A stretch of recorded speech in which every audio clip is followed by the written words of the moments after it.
Mana System, Hello, World. By M.J. Markgrove. Chapter 141, Cause and Effect.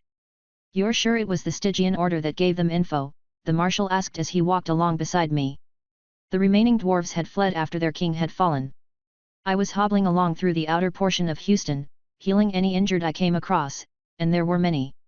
The dwarves had been indiscriminate in their slaughter. I watched dead bodies being carried to trailers to be hauled off for burial. I felt bad that the scene didn't affect me all that much. It wasn't even in the top 5 most fucked up things I had experienced since the system came about. Unless you told someone, only Martin, Fiona, and Ska knew what happened to that dwarven stronghold. The Marshal stopped me with a firm hand on my arm. That isn't good, it sounds like they have it out for you and maybe even your friends. And what if the dwarves come back? They won't, I replied tiredly. And how can you be sure of that? Because I'm going to hunt them down. Paul, the mayor is going to have to be told why they attacked. I shrugged, so tell him, not like it's going to change anything. He is going to recommend you be arrested, or worse. I knew exactly what the Marshal left unsaid. I pulled out the badge the Marshal had given me so many months ago and set it in his hand. Do me a favor and give me a few days. I will do my best. What about the others? The Marshal inquired. Leave them out of this. The information we recovered only mentioned me. The man nodded, taking his hand off my arm. You have only been good for the community, I will buy you the time you need to leave. Oh, one last thing, see that nobody hassles my employees because of this. I expect that Pecker from the gated community will use this as an excuse to try and claim the other barge when it returns. It might be best if you keep them from returning here at all. I know they have been pushing the mayor hard and they still have powerful connections within the city. Fine. I will try to intercept their route before they return. Thanks again, Marshal. The man gave one final nod before walking off. I turned and made my way back out of the city. I didn't have a ton of time to prepare and get moving. First I had to see if I could get the fortress flying. It was still on its side in the crater. Ben Hewitt barged into the office of Edward Rosewill. Are you mad? You said the only people that would be affected were that upstart by the doc and his friends. Calm down, Ben, have a seat. Ben always did have a short temper, but he took the seat as offered. The attack wasn't a complete success, but Edward had a fallback plan. Some people spouted nonsense about planning for failure, but it was just a prudent choice. How could I have expected the dwarves to go this far for revenge? Edward asked. What if someone finds out what we did? I don't see how that could happen. The only people that know about our involvement are you, me, and that dwarf I gave the information to.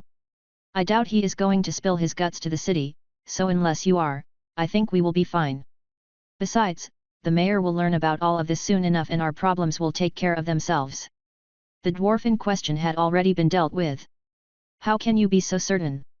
Edward smiled before an axe appeared in his hand an instant before he plunged it into Gaben's skull. The surprised man jerked spasmodically before slumping over dead. Edward stood and trashed the room, screaming as he threw 2 dwarven bodies from his ring. That's how, he replied coldly, guards. He had stationed the guards farther down the hall, giving him time.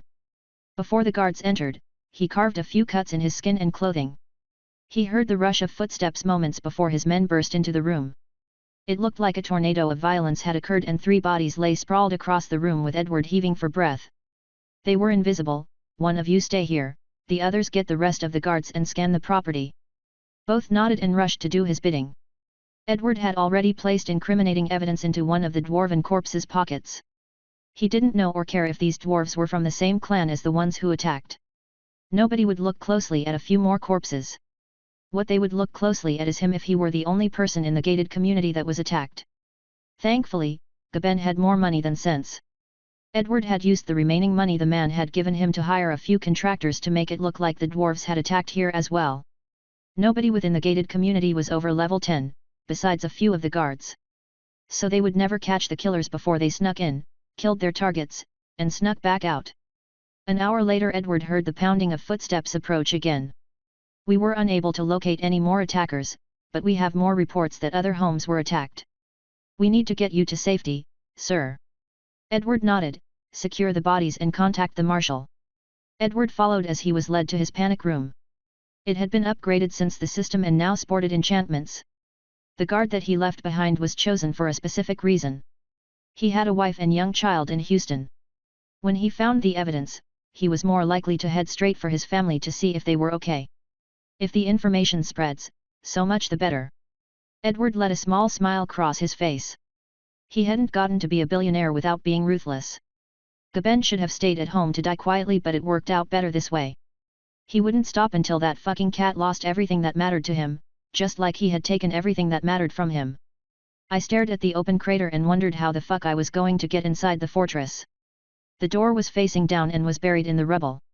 It was probably what stopped it from rolling on top of me. I was thankful that I hadn't activated the defenses. It would be impossible to shut them off without access to the door. Something I would have to adjust in the future. I winced as a phantom pain ran through my regrowing leg. I knew this was going to take some time. Before I jumped into the hole, I used Reaper to scan for the dwarves. My near-eidetic memory allowed me to recall all of the faces I had seen in the pit. What I couldn't recall was who had died and who was still alive, so it took a few tries before my title pinged a response. I turned my head toward the northeast. They were on the move, but it appeared slow going for the dwarves that had attacked. I could sense that they were still underground and not too far outside of town. I continued pinging and learned that all of the survivors from my attack were within 100 yards of each other. I wouldn't go after them just yet. With my healing leg, I was more likely to die if I confronted the group. I jumped into the pit and spread my wings, gliding over to the fortress. I landed near it and stumbled in the loose debris. I walked around inspecting the thing for damage, avoiding the dark stain that had been my longtime mount, Bella. It still made me boil with anger as I saw the stain again. I took a deep breath and got back to work. The fortress had weathered the fall pretty well. Other than a few scraps from sliding on the debris, it was intact. That was good. If it had been too badly damaged, I would have to leave it. Repairing it would take too long. The only major damage was one of the landing struts. It had snapped off in the fall. I could fix that later. I walked to the top of the fortress. The runes on top were for structural support, and I could afford to mess those up without damaging the fortress's ability to fly. I started molding the compressed stone away from a section until it was large enough for me to crawl through. It seems the new opening led to Ska's room. Everything was thrown about, but I was thankful that Ska didn't have much. He had a sleeping mat, some souvenirs of his hunts, and that was about it. The door was on the ceiling and I had to leap up and hang from one of the walls opening as I wrenched the door open. I was glad I designed them to open inward. I swung myself out through the doorway and onto the hallway wall. The hallway was less cluttered, but the lights had all detached in the fall and lay broken on the floor.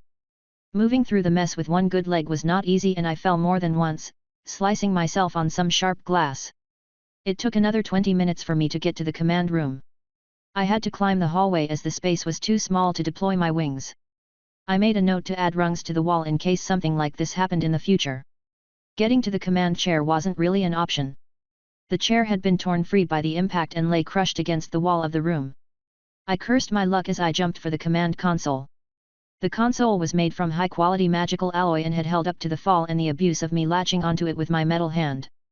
It was awkward, straddling the pedestal as I began the power-up sequence. Error lights flashed, showing the fortress was sitting at too steep of an angle. But everything else was either green or yellow. I could work with that.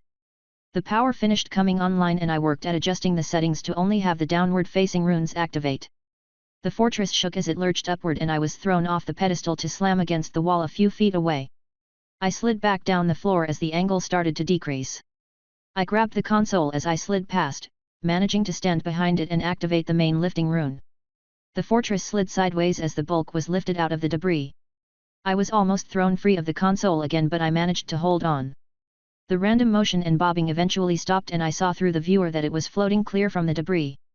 2 of the runes had gone offline and were now showing red. I would need to repair those before I left. I didn't want to leave Fiona, Martin, and Ska behind, but I didn't think I had time to find them. I also hoped by leaving them here would make them less of a target for the Stygian Order. What they had against me, I didn't know, but it was time to find out. I left the fortress on hover as I repaired the hole in the roof and checked the door for any damage. There were scratches, but the door had survived the fall intact. I also took the opportunity to repair the broken landing leg and give Bella a burial. She had been a faithful companion almost as long as Fiona. I didn't cry, not because I didn't want to, but because I couldn't afford the distraction. My emotions were locked back behind a barrier and I would only let them out when I dealt with the immediate threat. I was just about to head back inside when I heard angry shouts. I looked toward the crater wall and spotted a large group of angry citizens. "There he is," one of them shouted. That seemed to be the catalyst that set the mob off. Anyone with ranged abilities or weapons fired them down into the pit. I jumped through the doorway as spells, arrows, and bullets splashed down around me. A few managed to hit my armor's shield but the attacks were weak. I slammed the door shut, letting the attacks continue. It appeared that news had already spread. I breathed in a calming breath and told myself, these people were angry and needed an outlet. If it wasn't for the emotional barrier I had thrown up, I would have gone back out there and slaughtered the lot of them. Those people didn't know how close they had come to dying yet again today. The marshal was a good man, so I doubted he was the one that spread the news. And even if he did, he would have gone straight to the mayor. No, this seemed like a deliberate attempt to turn the town against me. I just couldn't figure out who or why. It didn't fit with the Stygian Order's way of doing things. If that was their goal, they would have done that instead of having dwarves attack me. No, this was something else. But with the angry mob outside, I couldn't stick around to find out. I sent off a quick message plate to Martin and Ska. Hopefully, they could figure out what was going on and remain safe. Marshal Sumner and his men had a hell of a time dispersing the angry mob that had come boiling out of the city and towards where Paul had parked his ship. It didn't take him long to learn why they were so angry. Somehow there was another set of documents detailing what Paul had done to the dwarves. It wasn't much of a stretch for people to put two and two together. Now he had a large group of armed and angry people to try and pacify. He let out a shrill whistle, using a skill he had called focus attention, to cut through the noise. When everyone quieted down and looked his way, he began to speak. "I understand you are all angry, and you have a right to be, but we have laws for a reason. Mob justice is not law, and I will arrest anyone I feel is harming the safety of our fair city." "What about the killer?" someone yelled. The marshal held his features still but winced internally. "Those claims haven't been verified yet. If they are true, steps will be taken to bring justice." "How can you say that?" another person yelled. "It was pretty clear in the document I saw." "Oh, and where did this document come from?" "I haven't seen it yet, and all I have to go on is word of mouth." "Now everyone, go home." It took a bit longer and some more angry yelling, but seeing as Paul had already fled the area, the angry crowd dispersed and the marshal quickly made his way to City Hall to speak with the mayor. Someone was trying to stir up shit in his city and he was having none of it. Chapter 142, Alone Again. I floated the fortress out over the ocean and spent the better part of a day cleaning up and repairing the insides. I still had the 2 damaged ruins at the bottom of the fortress that I would need to get to, but it could wait for now. My mind was in turmoil, but the act of cleaning helped me settle and come to terms with everything. I still kept my emotions locked away, they would get their time. The main command chair was a twisted mess, so I scrapped it. I unbolted one of the other chairs and moved it into place. Just another thing on the long list of items that needed to be replaced. I collapsed into the chair and wiped the sweat from my face. It was getting hot and stuffy inside the fortress. The air filters weren't designed to take a 100-meter plunge into a pit and had been mangled messes. I had spares in the storage rings though, and one was running at the moment. It was working to keep the air breathable, but it wasn't comfortable. I ignored the hot stale air as I looked at the skills I had grabbed during the battle with the dwarves. Energy Lance.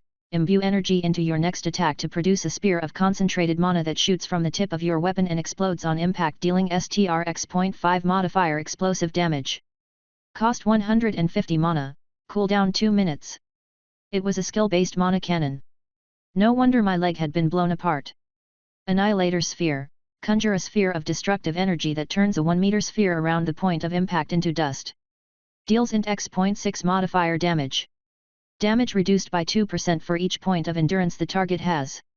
If the remaining damage is over 70% of the base damage, the area hit by the spell is vaporized. Cast time 3 seconds. Cost 200 mana, cooldown 1 hour. I was surprised to have picked up both this skill and the energy lance, but I wasn't going to complain. The spell was now one of my most powerful spells. Overcharge. Overcharge a spell with 20% more mana for a 20% boost to range and destructive power. Cost 100 mana plus 20% of spell's mana you wish to enhance. Cooldown 30 minutes. Well, that just made my spells all the more dangerous. Fuel the anger. For each point of damage you suffer, your return damage is enhanced by 25% of that value. Lasts for 5 minutes. Cost 75 stamina 75 mana, cooldown 10 minutes. I felt like this one came from the king. I wasn't sure I liked the skill, it was another one that required me to take damage and I would prefer not to have to do that. Resuscitate, sacrifice a year of your life to revive someone. The target must have died within the last 5 minutes. Casting time 30 seconds. Cost 400 mana, cooldown 6 months cannot be multicast. Holy shit, no wonder that healer stuck close to the king. Although 30 seconds is a long time to cast a spell. Plus sacrificing a year of my life was not something I was comfortable with. This skill was going to go bye-bye despite its usefulness. Clinging spray, spray a cone of adhesive gel in a 10-meter area that tangles up and sticks to everything it contacts. Reduces movement speed by 80% for 10 seconds. Cost 50 mana, cooldown 30 SEC. It was a nice replacement for the Wall of Thorns crowd control skill, but much more effective. Shock arrow, imbue your arrow with electrical damage that deals int x.14 modifier damage and stuns the target for 3 seconds. Cost 10 stamina 25 mana. Cooldown 1 minute. Cleave, allows your weapon to take on a magical edge for 10 SEC that can cut through armor. Reduces armor effectiveness against slashing by 80% and overall armor value by half. Cost 50 stamina 10 mana. Cooldown 2 minutes. The final two were not really anything I was going to keep, so I tossed them into Void Lottery. Boiling oil, produce a spray of boiling oil. Deals int x.05 modifier damage. Deals an additional 3 damage every second for 10 seconds. Cost 25 mana. Cooldown 30 SEC. The damage wasn't great, but at least I could use it, unlike the other two. With the new skills and the cleaning out of the way, I used Reaper to check on my target's locations. They were steadily making their way towards the spine. But I sensed that they had come above ground. I smiled as I turned the fortress towards my quarry. I had some new skills to try out and some much-needed vengeance to dish out. It took around 4 hours to catch up to the dwarves. They were hurrying across the hard-packed Texas ground. I could only assume they hadn't had time to dig a tunnel the entire way, or maybe they didn't want their tunnel leading all the way back to their new home. Either way, they were about to have a bad time. The monocannon mounts were all messed up, so I cobbled together a quad-barrel monstrosity with duct tape that I was going to fire out the doorway. I would only get one opportunity, so I needed to make it count. The fortress was hovering 100 or so yards away, sitting invisible. I oriented the fortress in the correct direction and set it to hover as I made my way towards the door. I also charged the cannon in my hand. From what I saw on the remote viewer, there were between 30 and 40 dwarves down there. They weren't all bunched up, so I would have to try and clear out as many as I could with the cannons before descending to finish off any remnant forces. My leg had finished regrowing, but the muscles were still weak, so I needed to pick off the majority before they could respond. Or scatter their forces so I could deal with them in smaller batches. I threw open the outer door and hefted the cannons, aiming them at the dwarves. My actions didn't go unnoticed as the fortress became visible. The dwarves started scattering as a few of the remaining mages tried throwing up shields of magic or stone. Some even threw magic at the fortress, but I was a small target. Most of the attacks splashed against the fortress, if they even reached that far. I fired the first cannon at the largest group of dwarves, sending up a spray of dirt and rocks. I fired 3 more times, scattering the groups even more. Recharging would take too long, so I jumped down to deal with the remaining attackers.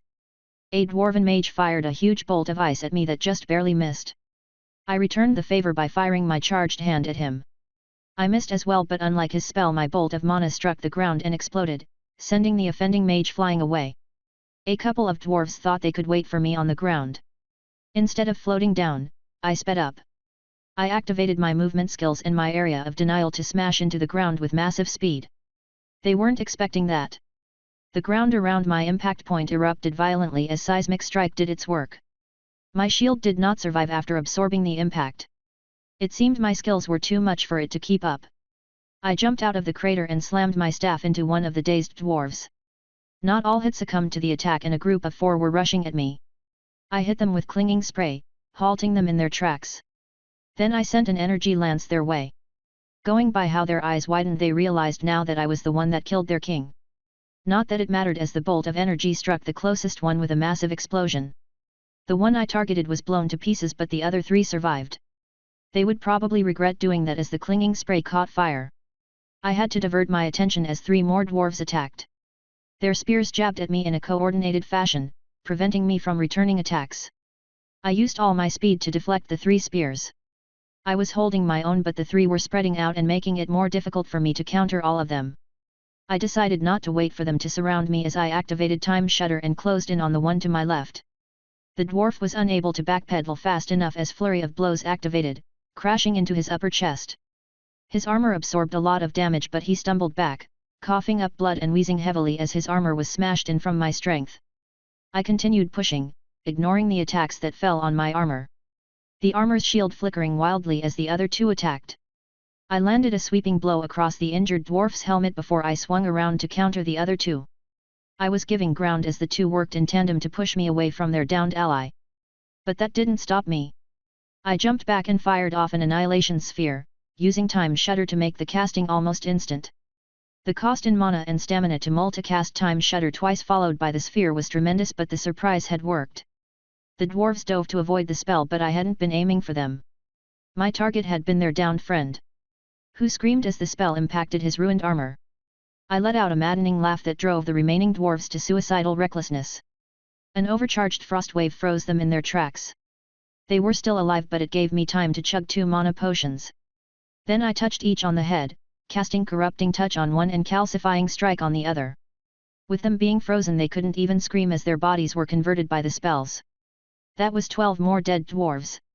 I recharged my mana and my armor and began my pursuit of the rest. It took me 14 hours to track down the final dwarf. I knew none had escaped because I had memorized each and every face while I followed them in the fortress. The only thing I couldn't account for was any that may have broken off before I arrived. Considering the number of dwarves that had gathered here, I figured that was unlikely. The last dwarf had almost given me the slip as it was one of the earth mages. But unfortunately for him, I had experience with earth magic of my own. He had tried to crush me by collapsing the ground around me when I went after him. My higher attributes and level 1 out against the level 15 mage, and he ran out of mana long before I did. He would die as he arrived, buried within the earth. I took a rag from my ring and began to wipe the sweat and blood from my face and armor. Preferring speed over defense, I had stopped recharging my armor's shield after a few hours. I had a dozen new scars on my armor and my exposed body to show that the fighting had not been all one-sided. While the dwarves were all under level 16, they fought brutally and efficiently if more than one grouped up. I could simply wash away the scars with regenerating rain, but I didn't. It was a visual reminder that no matter where I was, the world was a cold and unforgiving place, and trying to return to a sense of normalcy was not a guarantee of safety. I had gotten caught up in the fantasy of living a normal life. With no more visible threats, it was easy to forget, and I paid the price of my hubris. That being said, life couldn't be just about surviving. I needed time to enjoy the small things, and those short few months had given meaning back to my life. Before that, I had honestly thought I would run from one fight to the next until anyone who sought to harm me would be crushed underfoot. That goal had turned to a glowing cinder in the background as I turned toward creating something new. But that was before the attack. Now the fire raged anew and demanded vengeance. I would never let the fire die out. Allies and friends would be required, and once animosity cooled down in Houston, I would return. My projects would continue. I wouldn't abandon my other endeavors to chase more violence, but I would not grow complacent again. The enemy had made the first move, and while I was strong, it appeared that I wasn't yet strong enough to dissuade others to leave me and my friends the fuck alone. So be it, if they wanted to turn me into a monster of biblical proportions, I would indulge them. Then we would see who feared who. We should have gone after him. Fiona yelled at me. We can't, the mayor is having enough issues trying to disassociate us from Paul. If we went running after him, we would not be allowed back, and the work I am doing is too important to just abandon, Martin replied in exasperation. They had been going round and round about this since they received Paul's message. Then the marshal had come to talk with them and filled in the blanks. Martin wanted to make sure his friends were okay, but there were larger matters at hand. The problem was Fiona did not agree with him on this. How can you say that as his friend? She asked while glaring at him. I can say that because I am his friend. You read his message, he wanted to keep us from being implicated. So. He's an idiot and does dumb shit like this all the time. I know, but that doesn't make him wrong, at least not in this instance. You can tell he is alive, right? Alive and okay are two very different things, she waved dismissively. I'm sure if Paul is alive, he is fine. The man may be a trouble magnet, but he is also lucky and while reckless, smart enough to know when he bit off more than he can handle. He will contact us when things settle down and we can meet him then. Have faith in our friend. Fiona wanted to rant and rave, but Martin was right. It didn't make her feel any better though, and she stomped out of the room to go think.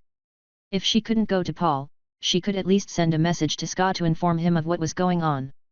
Chapter 143, New Headquarters. After finishing off the dwarves and stripping them of all their gear, I left their corpses to rot in the hot Texas sun. It's all the bastards deserved after attacking. Coming after me was one thing, but attacking my friends was another. Despite my desire to immediately go after the perpetrators of this little plot, I was forced to curtail my emotions. I had no way of locating my target, although I had a few ideas. First, I needed to intercept my new captains and get the other barge out of Houston. After returning to the fortress, I moved south of the spine and around toward the coastal city. I really should find out what that city called itself.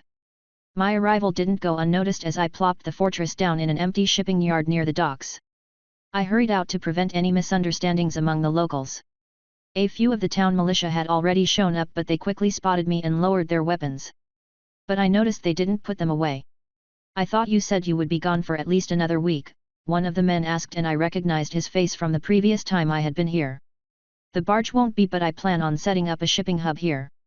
Why not just remain in Houston? The man asked in confusion. I want one on either side of the spine. Makes it easier for handling the trade routes, I replied. Technically true, the best type of truth. All right, I will let the sheriff know you are here. You can hammer out the specifics with him. By the way, what is that thing you flew in on? Just my house. Makes living on the road much easier. The man gave the fortress another glance before he either decided I was telling the truth or it didn't matter and it was above his pay grade. Either way, he and the men with him left. I set out a folding chair and a cooler as I waited for the sheriff. I was 2 beers in by the time the man showed up. Want a drink? Kurt eyed my drink with longing but shook his head. I hear you want to set up a headquarters here. Yup, that going to be an issue.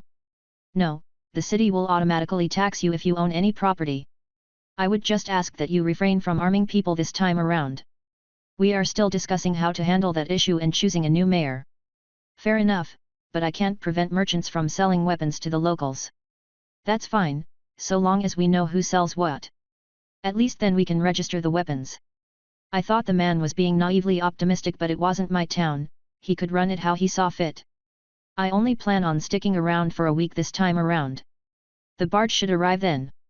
Once I talk with my employees and the Earth Mage aboard the barge, I will get started on constructing my dry dock. Know any good properties? Depends on what you're looking for. Warehouse space and waterfront access, I replied after thinking about it for a bit. Plenty of that. But best to keep off to the east side of town. Most of the fancy homes are on the west end of town, and while they are currently empty, I imagine they are going to be sold out once people learn of the trade going through the town. Fair enough. I will locate an appropriate structure and get back to you. Is it okay if I leave my house here? Well, let me officially welcome you to St. June, Kurt said, holding out his hand. As for the house, we should probably talk about that. The man didn't believe for 1 minute that it was a simple house. I couldn't blame him for his skepticism. The fortress was a hardened rock dome full of sharp angles on the bottom, and just looking at its construction it screamed built for conflict. The thick metal door on the outside showed signs of battle but had held, short of the patch. To top it off, I had gun ports situated around the fortress covered in steel panels as well. Most people didn't realize what they were, but Kurt obviously had some idea. I agreed to move the fortress to the far end of the docks and not attack anyone from the city that approached. That last part was key because eventually, people from outside the city were going to get curious, and well, I didn't need looky-loos. It also kept prying eyes away while I made repairs and much-needed upgrades to the fortress. The warehouse district ran along a road near the coast. The road was along the top of an elevated seawall with small docks for fishing boats dotting the land below. Most were empty, similar to the larger dock I had set the fortress down on. Those docks had been meant for larger ships but not the massive cargo vessels that the Houston shipyard had been designed to handle. There were a few brave fishing vessels that trawled the waters near the coast. The number of broken ships that lined the coast told the story of the vessels that braved the waters too far out. I was glad my barges were unaffected by the sea life. I would have to mention to the new captains to take care if they ever had to set down in the open ocean. The shield wouldn't stop a large monster from dragging the barge down. I located an abandoned warehouse that was close to meeting my needs. It was large and open with a security fence and gate around it. The only downside was the lack of an open parking lot. It wouldn't do to store ready barges there. But, the smaller warehouse next door had a large lot, filled with unfinished sailboats. I would have to ask Kurt if I could have both. Otherwise, I would have to set the barges in the water. Not the end of the world, but the upkeep would be more time-consuming as barnacles would need to be removed more often. As for the dry dock, that wouldn't be an issue. The seawall across from the warehouse dropped right into the ocean, with only some riprap at the bottom to break the waves. There were no docks to get in the way and a staircase ran down the side for people to access the water for fishing. I hadn't seen anyone fishing from shore since I had arrived, so I figured it wasn't high on anyone's list as a survival mechanic. Either that or the ones who had attempted it were pulled into the ocean never to be seen again. The latter option seemed more likely since food was always a priority. It was the main reason ships still took their chances out on the water. I did make a note to develop an anti-monster barrier. Something that would keep anything too dangerous from coming ashore but leave sufficient room for fish to get through. I surveyed the ocean. The area was significantly different from what it had been prior to the system. When I looked east, I could just see the yellow-brown haze of the massive desert off in the distance. It turned the area from Mexico to the desert into a large cove, reducing the ocean's effect on the waters by a significant bit. Weather patterns were starting to shift as well. I had seen the beginnings of this when I was in Houston. The once arid area was seeing more rainfall as air currents pushed clouds against the imposing wall of the spine. Some of the clouds would push their way over, but most ended up dumping their water against the mountain chain to form new rivers that ran down and toward the coast. In a few years, I expected a river larger than the Mississippi would run along the mountain chain. The east side of the spine was much drier. Ocean breezes would carry storm clouds north from the coast, but they were small in comparison to what they could have been prior. St. June saw a fair share of light rains, but the storm fronts would break apart long before they crossed the barren rocky area that the elementals called home. Occasionally a hot dry wind would blow in from the desert, carrying with it fine particles of sand that would wash into the ocean during the next rainstorm. With enough time it would build up and turn this cold coastline into a beautiful sandy vista. But that was decades away at the earliest. And while it was nice to dream about the future, I had shit to do now.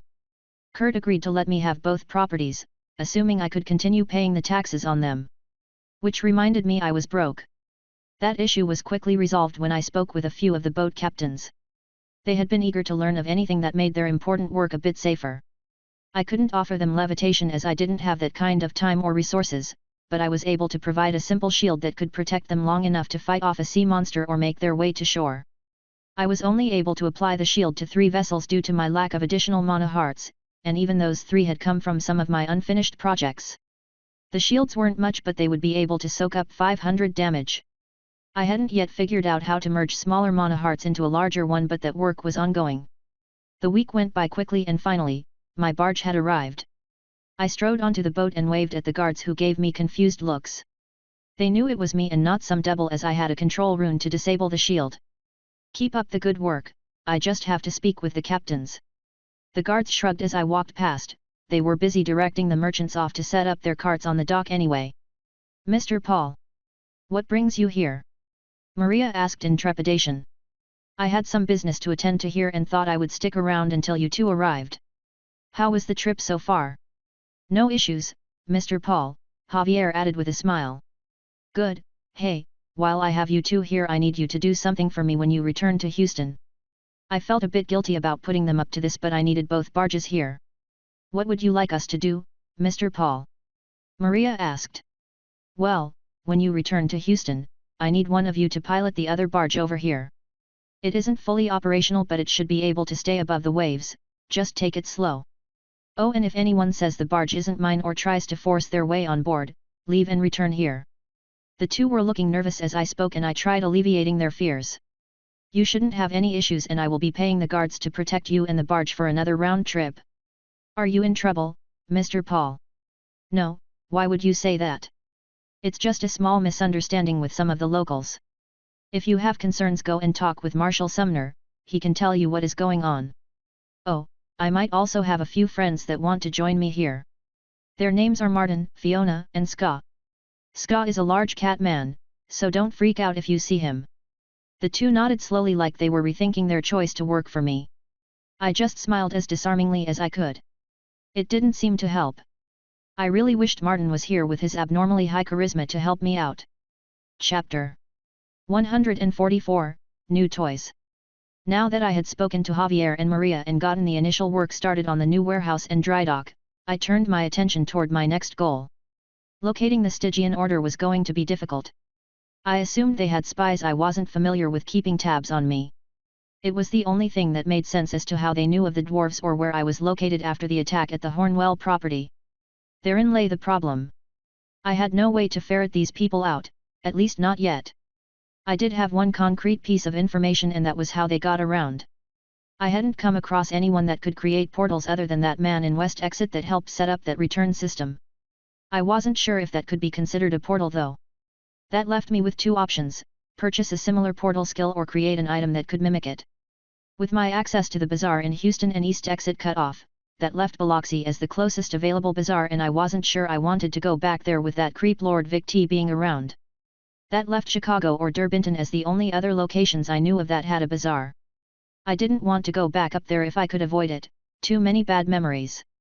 That made the decision a bit easier. I would have to build a portal using runes. This wasn't something I was planning on using to travel with. I only needed it to figure out the mana signature of a teleportation portal. Then I could create a device that could lock onto the signal. I had no idea if the signature would match a spell portal, but it wouldn't hurt to try. It didn't take me long to put together a half-baked portal. There were plenty of runic combinations that stood for a doorway or travel. And since I wasn't planning on it lasting, they could be quick and dirty carvings. I used metamagic and earth fist to form 6 sets of rings about a foot in diameter. These would be the apertures of the portal. I used different combinations of runes to see if the signal they gave off was different. As to how I was going to measure this signal, well, that was easy. Turns out magic emitted waves similar to electricity, so a simple oscilloscope could pick them up. Well, sort of. Magic seemed to function in more than one dimension in a waveform, each dimension having differing waveforms. I only figured this out when I hooked one of the devices up to my old railgun project. Depending on where you connected the probe, you got a different signal. It had confused the hell out of me for days until I realized the issue. The more complex the magic, the more waveforms came together to form it. So while I couldn't measure all of the different waves, I could latch onto the pattern of the more important ones. I saved the last set of rings to create a measurement device that would be similar to the final product I would build to track my targets down. Its only use at the moment was for comparing my spells against the portal. I did all my testing inside the warehouse after scouring it from top to bottom with my tattoo and sealing it off from outside intervention. An anti-intrusion ward went up along with a silencing array. Crafting those out of runes had taken some time, but the effect was acceptable. They wouldn't last forever though, being made of simple rock without any mithril pathways. I first went through every spell of mine while near the detector.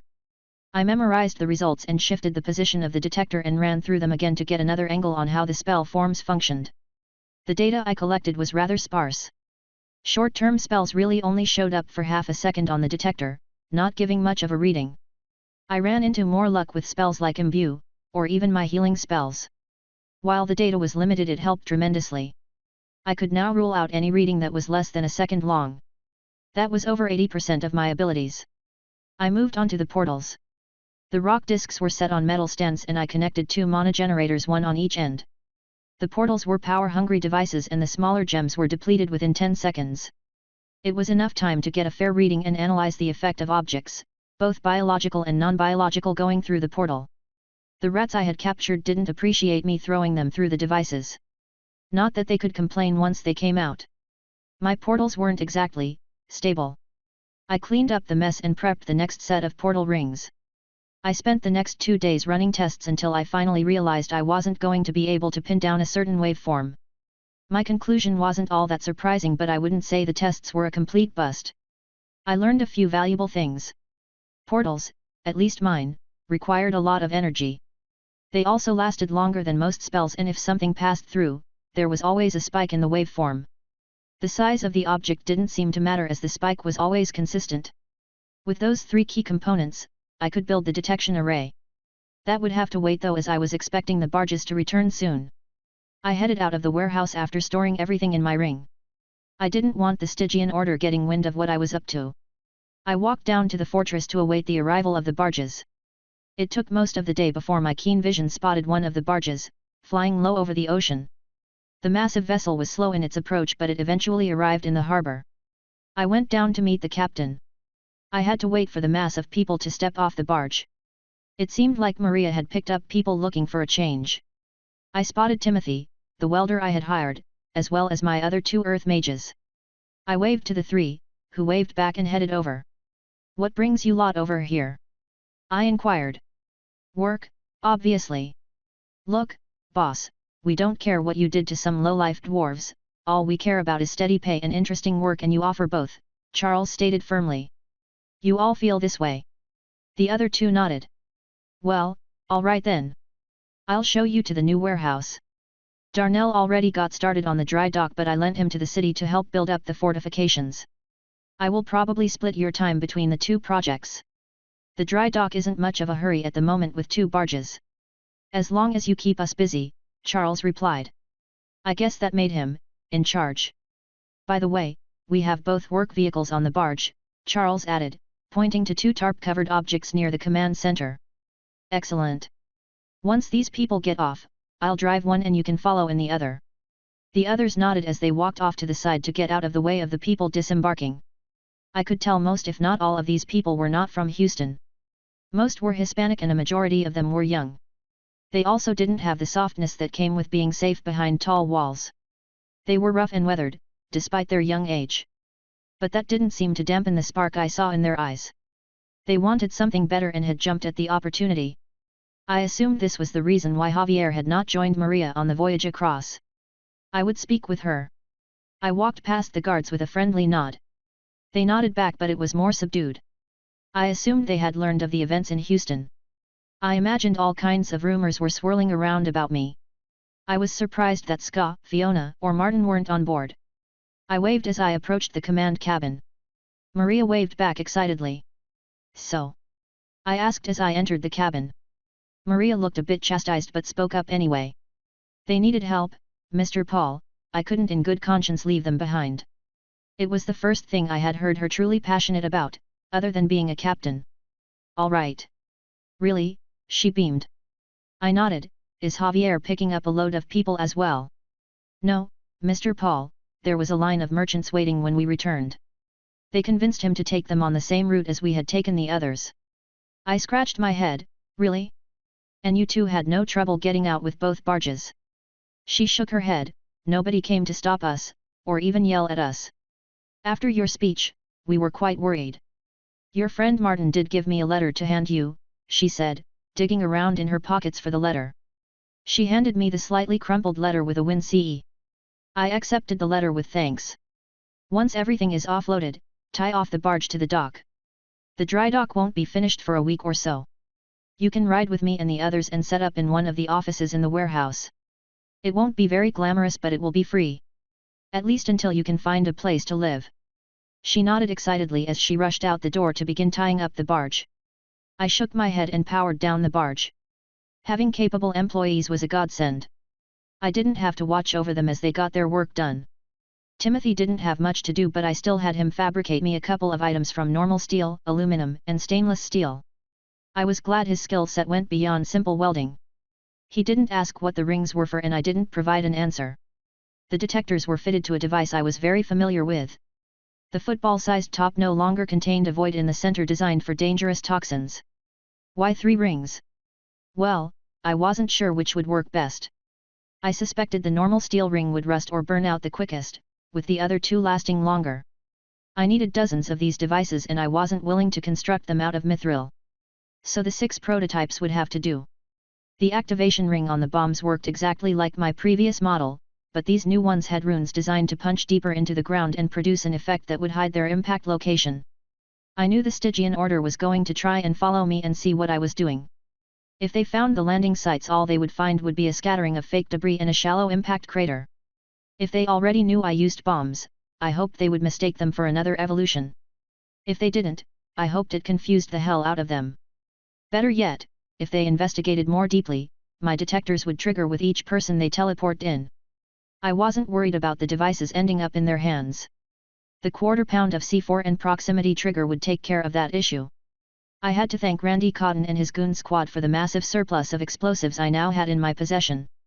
There was one final feature of the new device, but that would only come into play much later, assuming the other portion worked as I hoped. Chapter 145, Setting the Lure. It took Timothy a week to finish fabricating the last of the discs for my project. It was good timing because the dry dock was almost complete. I thanked the man for his work and told him to take off until the dry dock was ready and the barge was in place. I paid him with the money I earned from the town. I essentially signed a contract to build the wall and add other fortifications. The money wouldn't be paid all at once, as to not bankrupt the town. Instead, I agreed to installments as well as free room and board for my employees until the work was complete. It gave me a steady flow of incoming capital to continue to pay my small workforce, but it was enough. If I needed a cash infusion, I could sell some runic items. My employees were happy to finally be out of living in the warehouse, especially Maria, who was forced to live with 3 other guys. Although, I think she liked the attention of being the only female, the other guys treated her like a daughter. Timothy was the only married one, and he and his wife had purchased an abandoned home from the city. I let my employees know I would be gone for a few days, but they didn't need to be told what to do. Maria, I gave a few days off to spend about the town after she docked the barge. It's not like she had anything she could help with while the barge was being completed. With the final wave, I got aboard the fortress and lifted off. A nondescript man watched quietly from the shadows of an abandoned house. He was almost a mile away, but he had a clear line of sight to the pier and the magical construct his target called the fortress. He wasn't the only person keeping tabs on this man. Others within the city watched his every move. They had only lost sight of him when he entered his fortified warehouse or the fortress. It wasn't ideal, but they made it work. Another watcher, placed within the thin forest outside of town, watched a strange object hurtle down from the fortress. She noted the incident and waited for the fortress to leave before she went to check out the landing site. "What do you mean unknown objects?" Stone asked one of her scouts. The objects were released from the fortress and impacted the ground. All signs around the impact spots indicate the devices either exploded upon impact or were destroyed. Stone paused. "How similar are the impact craters?" The scout looked through her notes.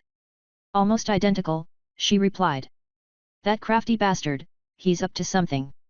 Keep an eye on the sites.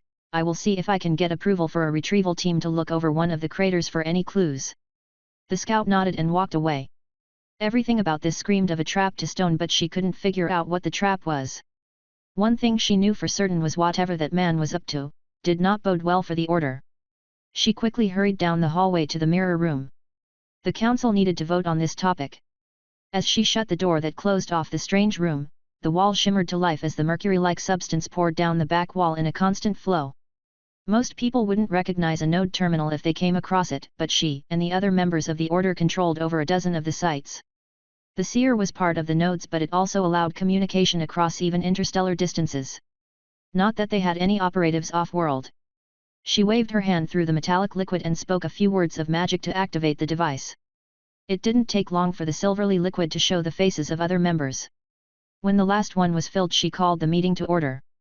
"I need a vote on whether or not to send a retrieval team to secure a device that Paul Fuller has created." "And what is the purpose of this device?" one of the others asked. "We are unsure." There were murmurs among the others that it was likely a trap, designed to lure them in. Stone cut the conversation off. "I am aware that this is likely a trap, but we need to determine what these items are." "What if they are large-scale teleportation scramblers?" she asked, positing her best guess. Mr. Nobody leaned forward. "And what if that is exactly what he wants you to think? Perhaps we should pull all of our scouts back and leave the man to his own devices." Stone frowned. Mr. Nobody was the only other council member she had met. The others were more insular in their dealings.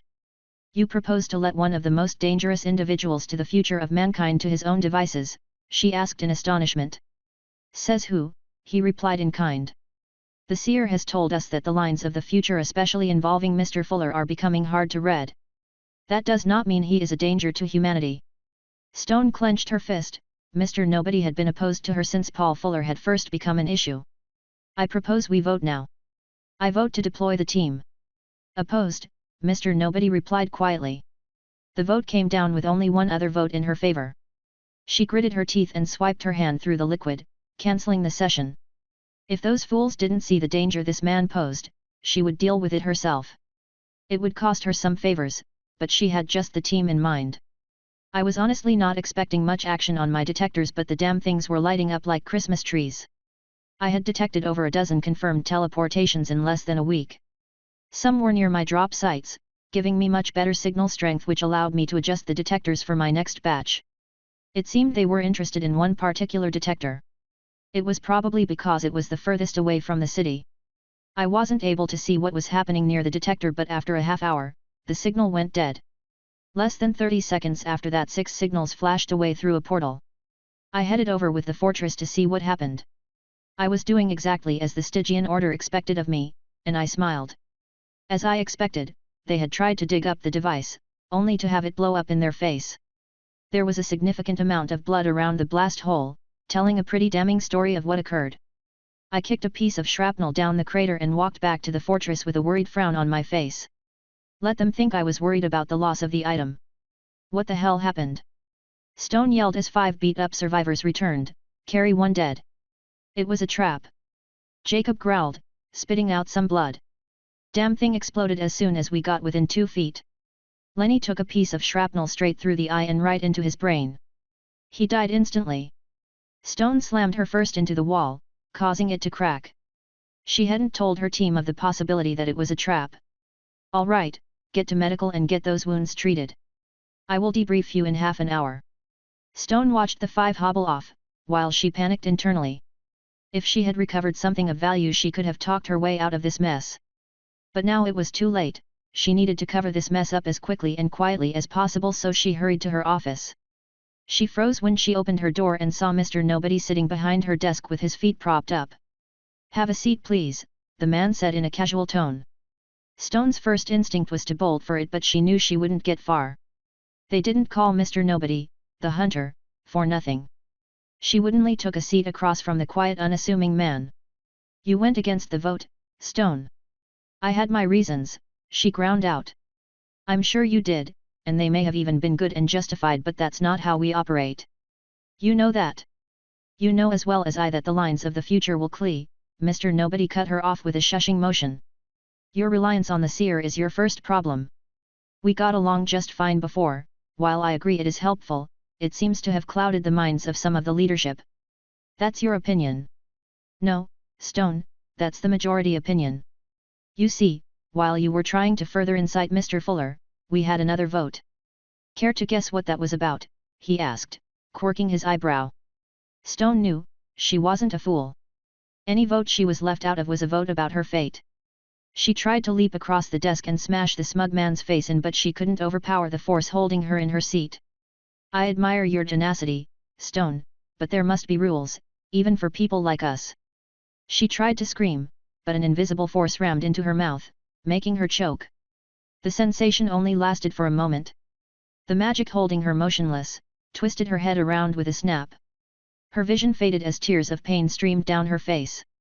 Mr. Nobody sighed. He didn't like killing. He only did it out of necessity. He let his feet fall from the desk as he rose and walked around. By the time he was at Stone's corpse, his body and clothing had morphed to match hers exactly. The corpse disappeared into his ring and he walked down the hall to debrief his team. Mr. Nobody finished up his debriefing with the remaining members of Stone's team. She had chosen the same members that had run into Mr. Fuller in Chicago for the job, which worked out in the order's favor. Once he finished questioning them one at a time, he disposed of each member. It closed a possible security issue while neatly cleaning up the mess Stone had created. The only thing left was to have a face-to-face with Mr. Fuller. Mr. Nobody was not looking forward to that. It would be much simpler if he could just kill the man and be done with it, but that wasn't how their organization operated. If that were the case, their organization would have been rooted out and destroyed a long time ago for being a threat. It didn't mean he wouldn't kill the man if given the go-ahead, but that was for the council to decide. Mr. Nobody made his way down the hall in his stone disguise. None of the other cell members knew that Stone or her team were dead yet, and it would remain that way for the time being. He waited after activating the communication mirror. "It's done, how should we proceed?" "The seer recommends termination of the target. I urge caution. Let the voters decide." The vote landed on caution. which was no surprise to Mr. Nobody. He nodded. I will attempt to make contact with the target. After that, the screen went blank. Mr. Nobody would act the part until a replacement for Stone was sent over, then he would try and reach out to Mr. Fuller. Chapter 146, Quiet. After the initial flurry of signals I got from the detectors and the one that detonated, it was radio silence so to speak. 2 weeks went by without a single hit from the detectors. I was afraid the detectors had burned out or the Stygian order found a way to circumvent them somehow. I was able to alleviate those concerns by using my prototype portal to verify the system was still working. I guess they had been spooked off for the meantime. That didn't mean there weren't still spies watching me though, so I kept my actions confined to the fortress or the warehouse. I was also getting worried about Javier. He was 2 days overdue. I couldn't run off at the moment to find him though. So I went to Maria. Maria, are you ready to set out? Yes, Mr. Paul, is the barge complete? I nodded. Pick up a load of merchants from Houston and follow Javier's route backward, starting with the stop after St. June. I'm going to send a couple of extra men with you in case of trouble. Do you think Javier is in trouble? I hope not, maybe the barge just broke down, or he was delayed. But if you see trouble, don't wait, get out of there as soon as possible. Oh, I almost forgot, I fished out a mage staff from my ring. Her eyes grew wide in surprise as I handed her the runic staff. I had given Javier a similar gift before he last left, Maria's was just delayed due to lack of materials. Bloody Thorn. Quality, superb. Damage, 15 to 20 bludgeoning x2 critical damage. The Bloody Thorn leaves seeping wounds that are hard to heal. Holding the staff enhances all spell damage by 10%. This is your gift for a job well done, I hope you like it. Thank you, Mr. Paul, it is an amazing gift. I will treasure it.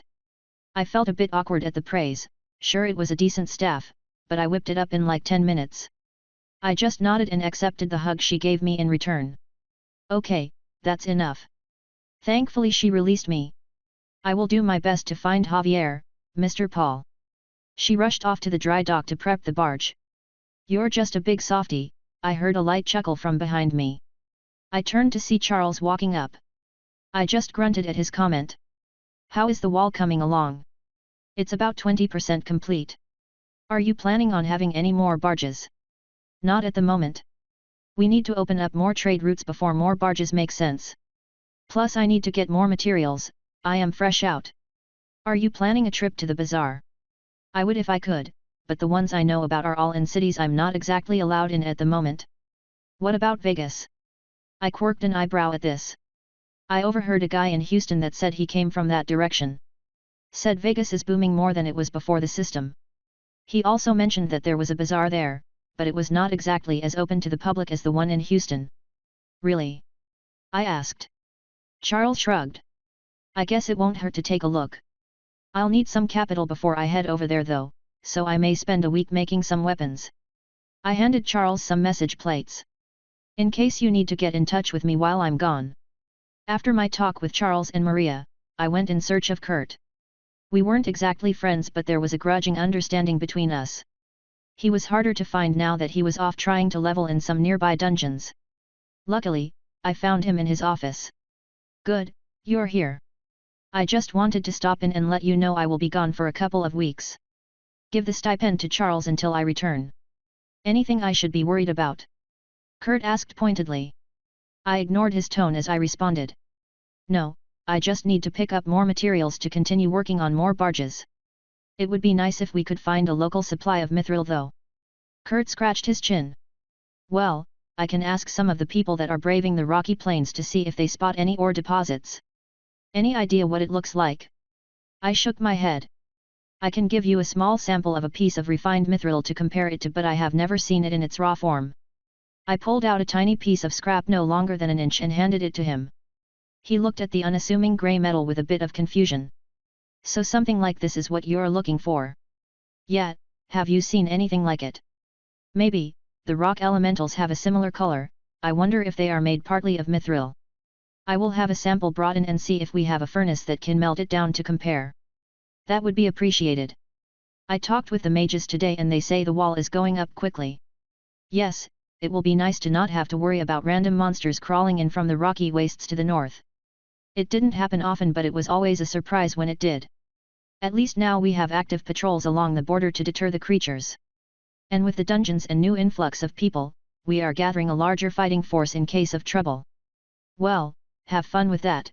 I'm off to Vegas, I stated with a smile and a wave. I could hear the man grumbling behind me as I walked out. After a week of preparation, it was time to head out. Well, I actually stopped north of Houston and waited for Fiona to appear. "How are things going?" she said, appearing out of nowhere and startling me. "Fucking hell, do you have to do that?" She just chuckled at my surprise. "I'm fine, by the way. How are you and the others doing?" "Martin is keeping busy and the mayor has kept the few unruly people that knew we were a part of your team off our backs. Ska is working with the marshal to try and figure out where the information leaked." "Any progress?" I asked. She shrugged. "Our main suspect was that guy giving you shit about the barges, a Gaben Hewitt. But he was killed in the attack on the gated community." "Wait, the dwarves attacked the gated community, why?" I asked in confusion. "Nobody really knows why, but they seem to target heads of households." "That doesn't seem to match the rest of their actions," I added. "Martin and the marshal seem to think the same thing, but getting someone in there to figure out what went on is proving difficult. The surviving residents have increased their defenses to the point that even I can't get past them without tripping an alarm." I scratched my chin in thought. "I'll see if I can come up with a way to bypass their security." "Anything else going on?" "No, just beefed up patrols and a bunch of frightened people, wondering when the next boot will drop," she added. "They shouldn't have to worry about that dwarven clan. I took care of any survivors. But what if there were more that didn't show up to the fight? Or if what happened in the gated community was true, those dwarves? We can't do everything for these people, Fiona, sometimes they are going to have to fend for themselves. You try telling them that. By the way, why are you here anyway?" "I need to visit a bazaar to get more materials. I heard one was in Vegas to the west and figured I would stop by to say hi." "You should take Ska with you. While the marshal appreciates his help, he isn't very subtle." "I can imagine." "All right, I will wait here, send him my way." "And thanks again for the help," I added. "Don't mention it, it's what friends are for." After Fiona left, it was a few more hours before I spotted Ska racing toward me in the distance. I clapped the panting Grimalkin on the shoulder and we boarded the fortress to leave. But not before I had deployed one of the new stealth sensors. I had 24 of the items manufactured and had been dropping them every 100 miles on my route west. I wasn't surprised when the devices were already picking up portal activations ahead and behind me. It seems the Stygian Order truly was keen on keeping an eye on my activities. There wasn't much I could do about it at the moment. The detectors only told me people were teleporting in and out. I tried triangulating the locations back when I was in St. June but didn't have any luck. Either my devices weren't up to snuff for detail like that, or the magic made it hard to detect where the portals appeared. It was going to be an issue I needed to solve if I wanted a chance at capturing one of their agents. Until I got concrete information on their headquarters or eyes on their people, I was unable to move forward with my plan to get rid of them. I would need Fiona's help with this plan as well, so waiting until things settled down in Houston was probably a good idea. The trip west was rather dull. I had no idea where Vegas was in relation to Houston, but even if the land between hadn't been merged with another mass of land, it was going to take days to get there. It was endless short hills dotted by scraggly trees and uninviting-looking grass, and that was just normal Texas vegetation. We were truly beyond the farthest reach of where the marshal's men had gone after a full day of travel.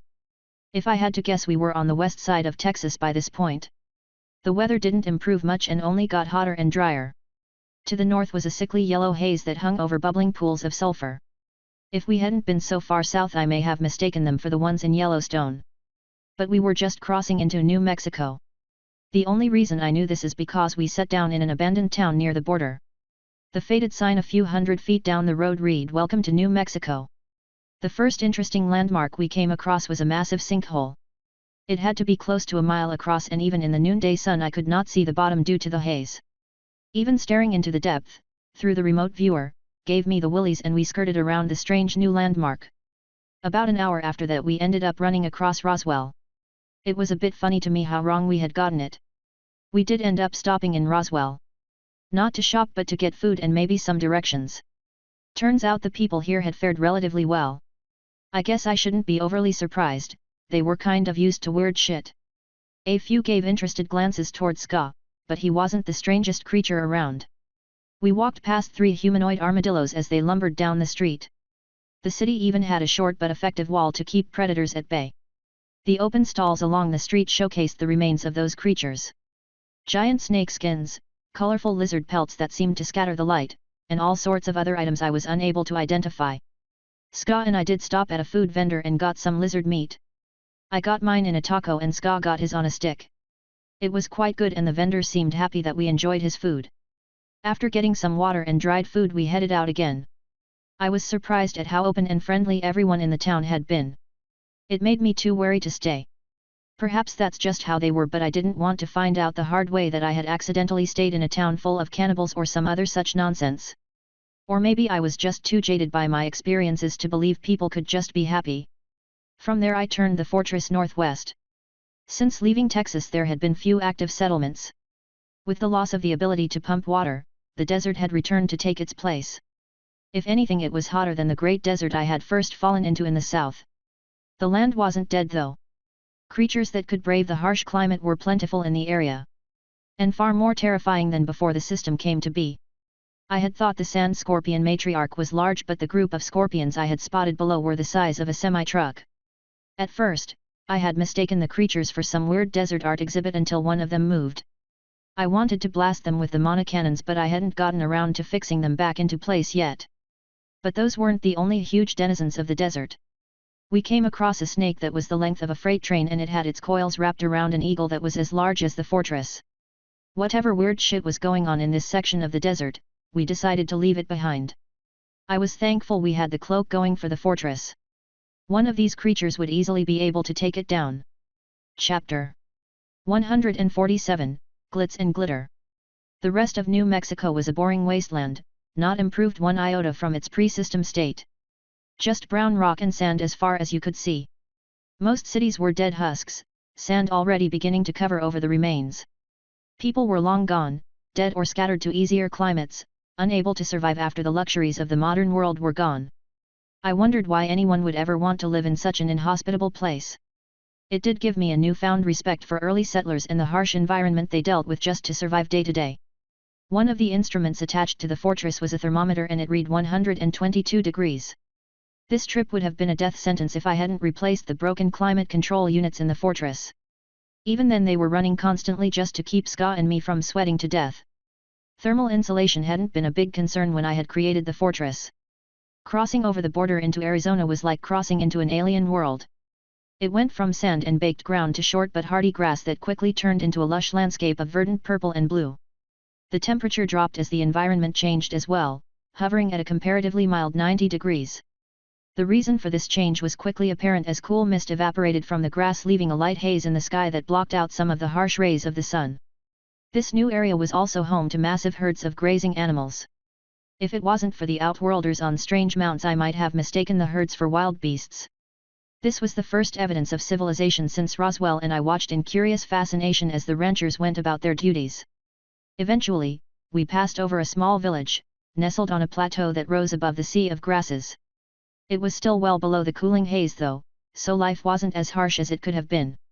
I was tempted to stop and see what was up, having spotted humans among the townsfolk, but decided against it as I wanted to try and arrive in Vegas before nightfall. The next surprise on our journey was the Grand Canyon.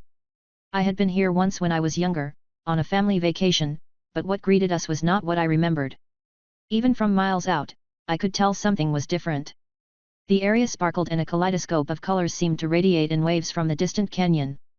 It wasn't until we got closer that I could see the entire canyon was now full of colorful crystals that reflected a rainbow of colors. It looked like a giant geode had been cracked open. It was beautiful, and before I knew what I was doing, I steered the fortress toward the canyon. I should have suspected something was off when no portal signals had been detected within hundreds of miles as we got near the landmark. I believe it was only a mix of my high intelligence and iron mind title that allowed me to break free of the siren pull of that light. I immediately shut the remote viewer off and ran to stop Ska. In the short time I was out of it, he had managed to unbuckle himself and rush down the hallway to the door, in an effort to get a closer look at the crystal. I ended up having to fight and subdue him to prevent him from opening the outer door and leaping to his death. It had been a near thing. I ended up tying him to the chair in the command room and blindfolding him. I only risked short activations of the orb to orient the fortress, and each time I felt the pull of the magic trying to suck me in again. I was forced to keep the orb off for 6 hours before I felt confident we left the Grand Canyon behind. Or should I call it the Crystal Canyon now? With relief, the deadly landscape was far behind us and we hadn't crashed. In better news, I spotted Vegas was on the horizon. It was easy to see.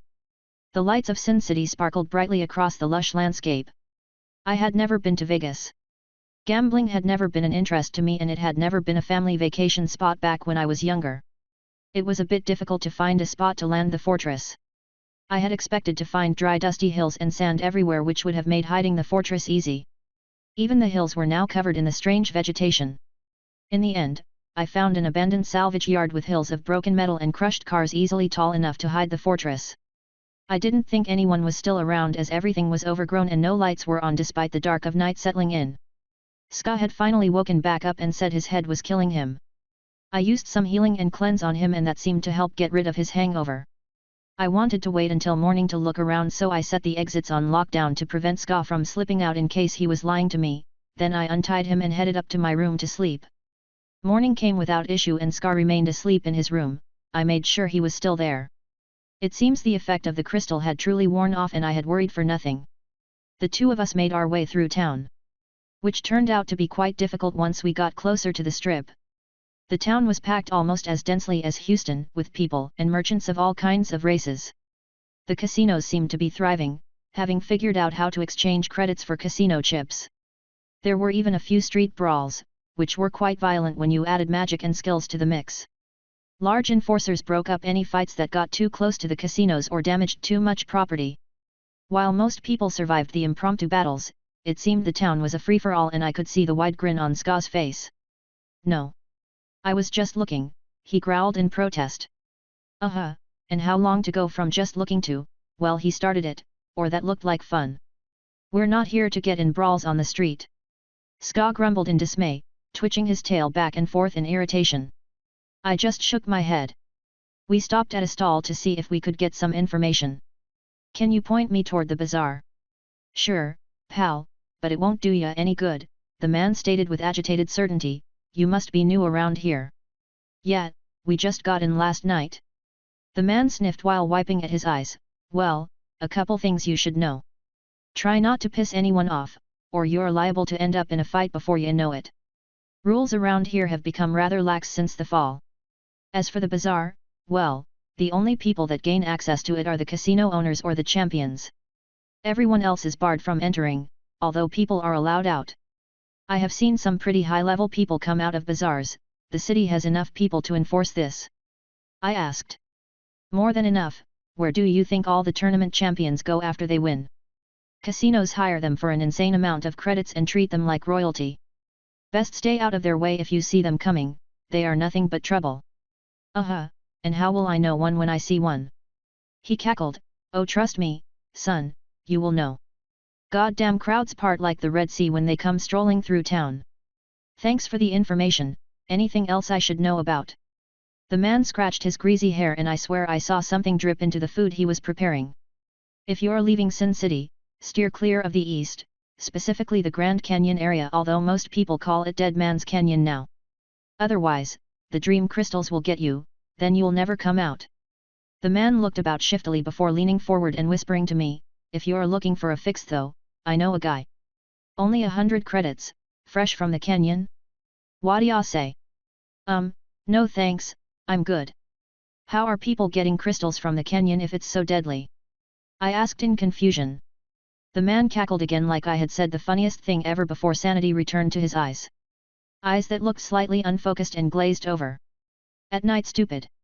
I decided to leave the crazy vendor behind and pulled Ska along with. I saw him start to fidget when the man mentioned the crystals. As if I didn't need another problem. Ska seemed to settle as we made our way away from the stall and the greasy drug-addled vendor.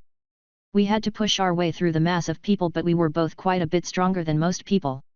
We also looked a lot tougher, and most people learned to avoid us as we just kept pushing forward. That was until one group of people decided they weren't having it and pushed back. It was like a match had been lit on dried grass soaked in gasoline. Ska exploded into an orgy of violence so quickly it surprised me and the group that thought to be rude. These were not your average idiots though, as they recovered quickly from Ska's violent outburst. Ska had managed to wound 3 of the 5 men, with one laying on the ground, already unconscious. Spells, fists, and weapons began to fly and the crowd scattered away from the brutality of the fight. Ska continued his unchecked aggression as 2 of the men used small circle shields to block his blows. The sounds of tearing metal and a shower of sparks punctuated each of Ska's lightning-fast strikes on the shields. I mostly stood back and healed him, while keeping the other 2 busy with a few ranged spells. Nothing fancy, mostly I just used Arcane Bolt mixed with Earth Fist. I left my weapon stored in my ring, wanting to avoid displaying any secrets if at all possible. The fight didn't last more than a minute and Ska had managed to disable all 5 of the men. I made sure he didn't kill anyone, despite the rudeness of it all. I heard clapping coming from down the street, and as the crazy vendor said, the crowd parted for a thin man that stood no more than 5.5 feet tall but exuded a confidence that belied his stature. Quite an impressive display of violence. Have either of you thought about joining the tournament? The man's name turned out to be Don Quixote Martinez. But everyone just called him the Don. His words, not mine. It turned out he was the first champion of the tournament. Something that Vegas held monthly. 3 days of glorious no-holds-bar fighting, the Don replied with a grin. So what do you say? Look, I appreciate the offer, but we're not here to hurt or kill people, I replied.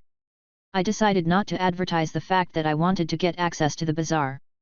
There are no worries about that, all fights are duels, it wouldn't do to lose champions after every tournament. I suppose that champion is always you? I asked. If only that were the case.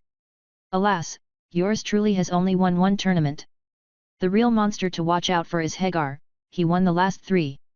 But I think your friend there might be able to give him a run for his money, Don said, gesturing towards Ska. I didn't have to think all that hard about his offer. We came all the way out here, it would be a waste to not at least try. It was a good thing, Don, because I wasn't going to keep calling him the Don approached us. It turns out you could only get into the tournament if you had an endorsement from someone. Usually, a casino, although, it wasn't rare for other champions to endorse people they thought might be a challenge in the ring. I guess the whole idea made sense.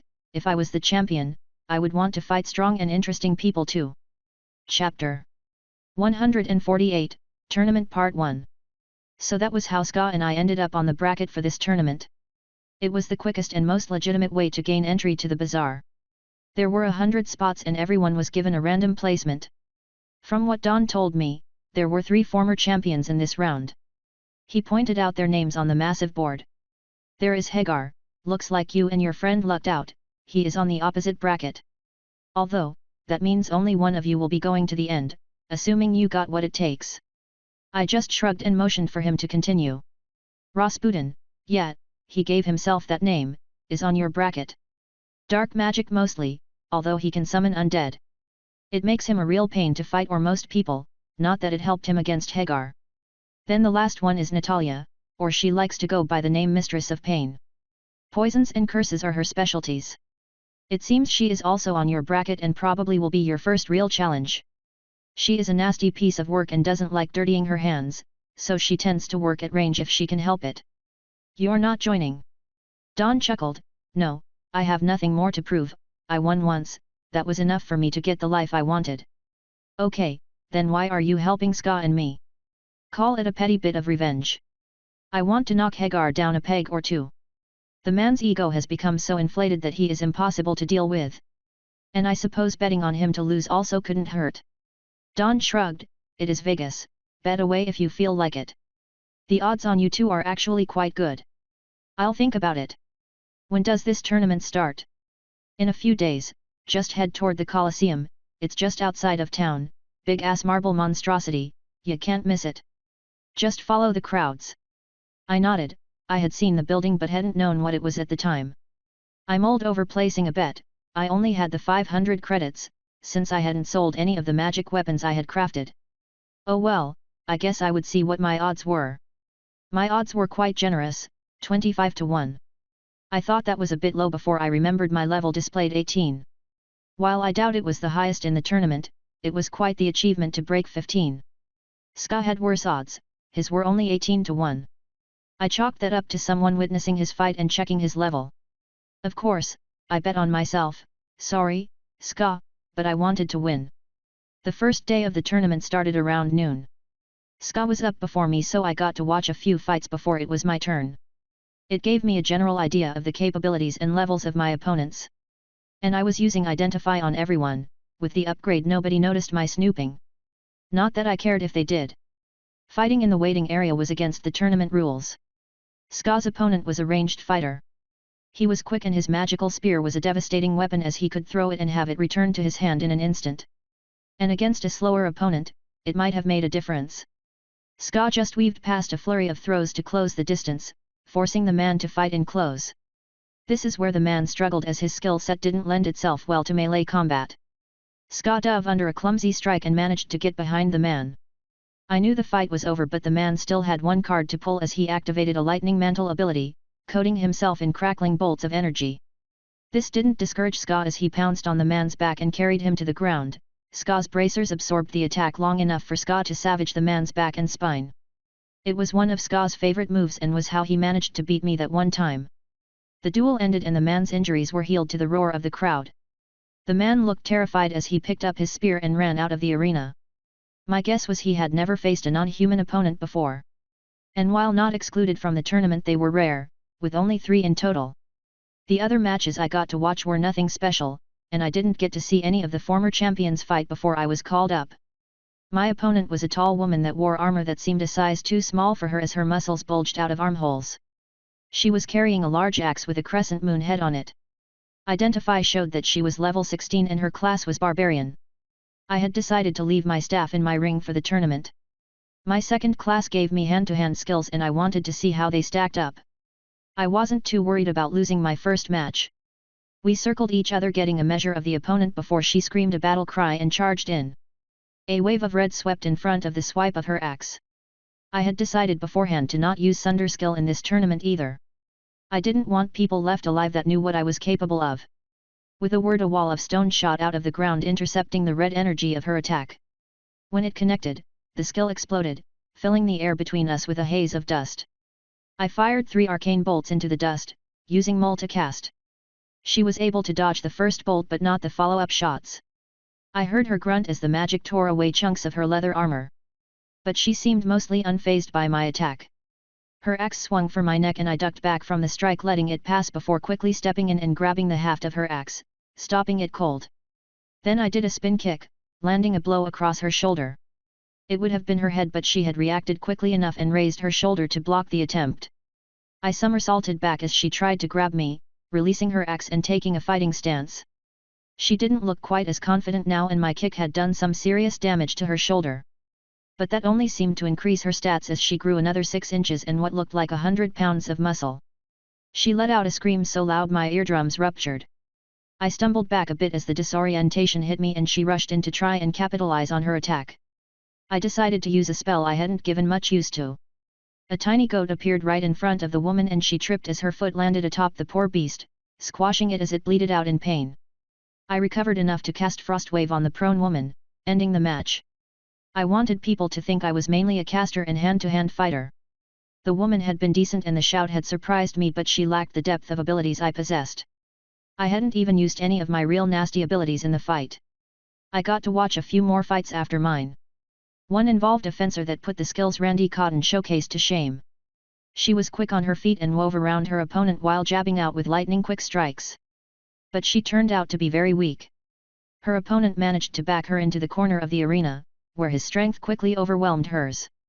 The next fight I watched was between Natalia, one of the previous champions, and a druid of some sort.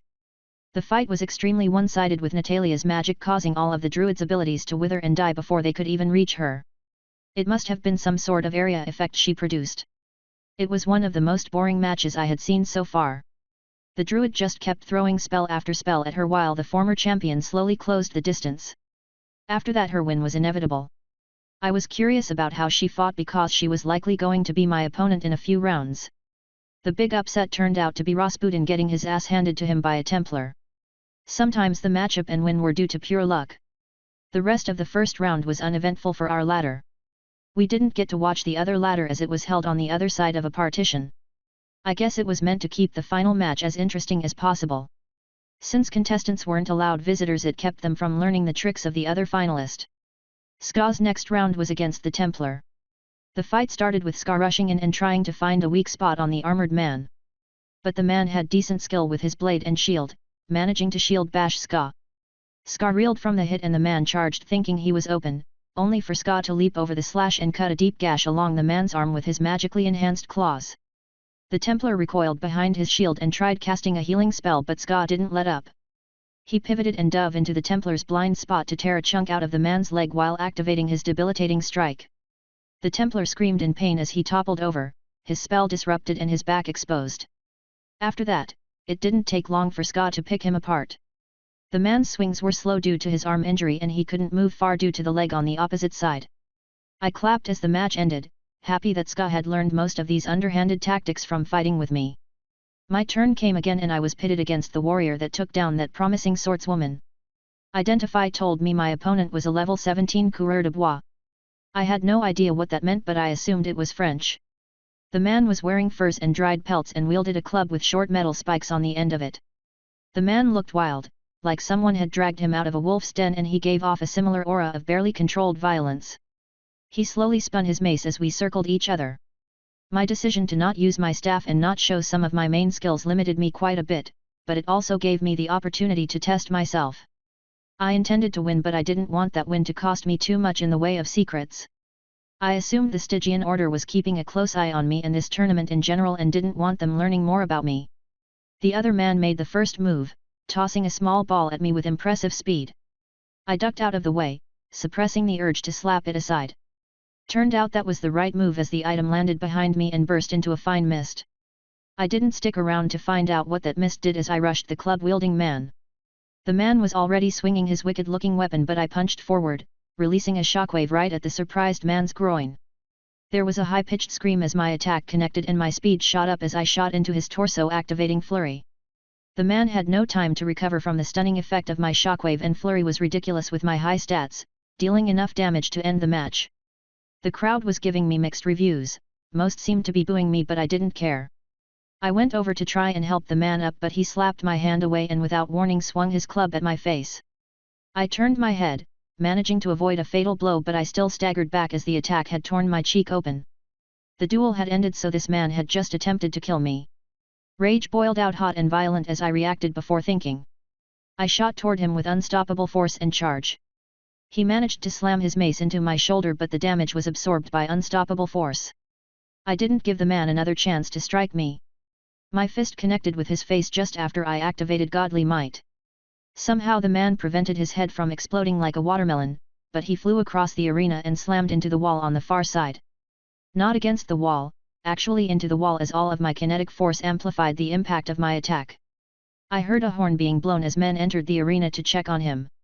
One of the men ran over to me, arms raised, and apologized for the actions of the other fighter. I had to breathe deeply to get the rage under control. He asked that I let them settle the matter, and I grunted, healing my wounded face as I stalked back out of the arena while everyone gave me a wide berth. Not the smartest thing I could have done in that situation, but that man needed a lesson in manners. Someone else may have died to that cheap blow. The crowd didn't seem to care all that much, their boos had turned into loud cheering at the bloodshed. The whole incident soured my mood. The people in the stands would never risk their skin, but they were fine with other people fighting to the death in front of them. It made me realize civilization hadn't come far since the time of old Rome and the gladiatorial games there. Chapter 149, Tournament Part 2.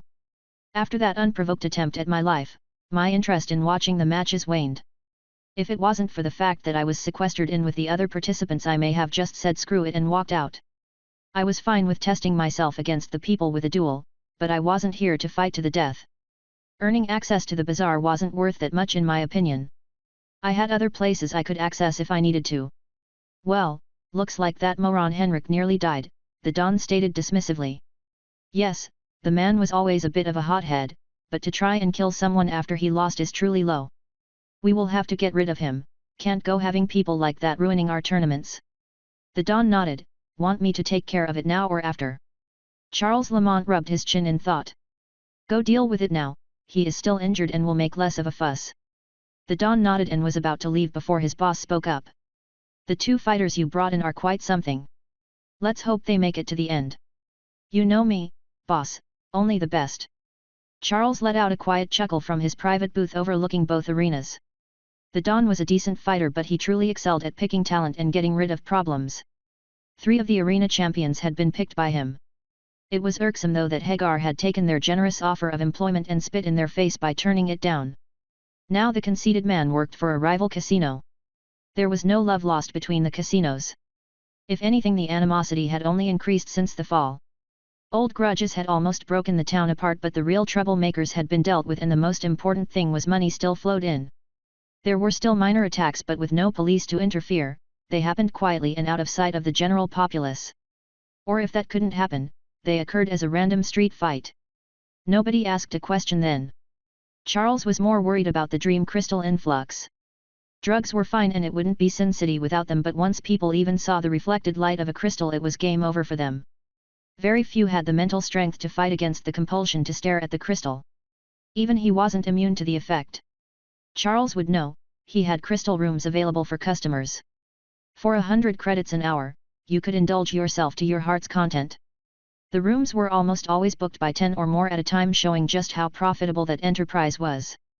It was turning into a major income earner. But the crystals had to be replaced daily, as extended use would cause them to crumble to useless dust. That meant hiring people to mine the crystals at night. It was a relatively safe profession if you got out before the sun came up and you didn't run into the nasty creatures that now called the Kenyan home. His worry was more the illicit trade. It would only take one idiot dropping a crystal in the street during the day to cause a stampede just to get close to it.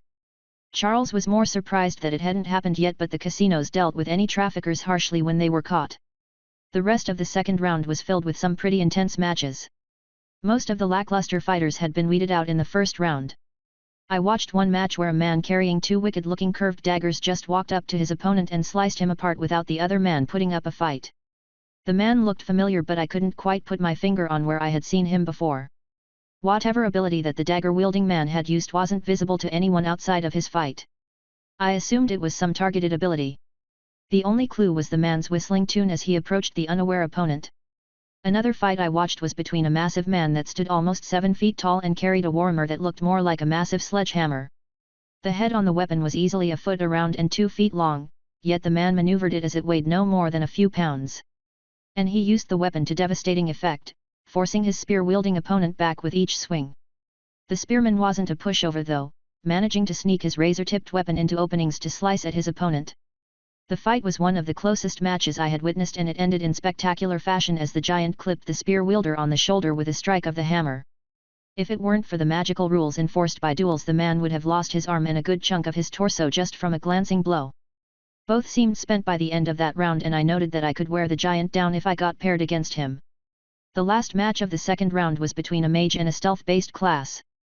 Immediately the man vanished in a puff of smoke, leaving the wary mage to cast a barrier, while he readied another spell to take advantage of when the man reappeared.